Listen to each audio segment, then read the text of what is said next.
আজ নন্দোৎসব।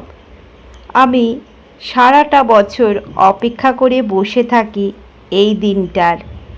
আমার ছেলে হওয়ার আগে আমি গোপালকে ঘরে আনি, তাই আমার ছেলের থেকে প্রায় একটা বছরের বড় আমার গোপাল।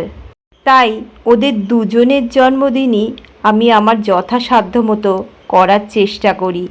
তো সকালবেলা উঠেই প্রথমে পায়েসটা আমি করে ফেললাম। পায়েসের সাথে সাথে আমি এখানে টমেটো, খেজুর, আমসত্ত্ব দিয়ে চাটনি বানিয়েছিলাম।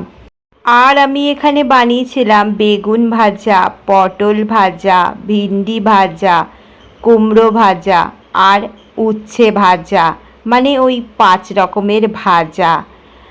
তারপরে আমি বসিয়ে দিলাম সবজি দিয়ে খিচুড়ি, ফুলকপি, টমেটো, মটরশুঁটি, বাদাম দিয়ে খিচুড়ি। আর তার সাথে এখানে করেছিলাম একটা মিক্সড ভেজ কারি সব রকমের সবজি দিয়ে। তরকারিটা আর খিচুড়িটা আমার প্রায় হয়েই এসেছে।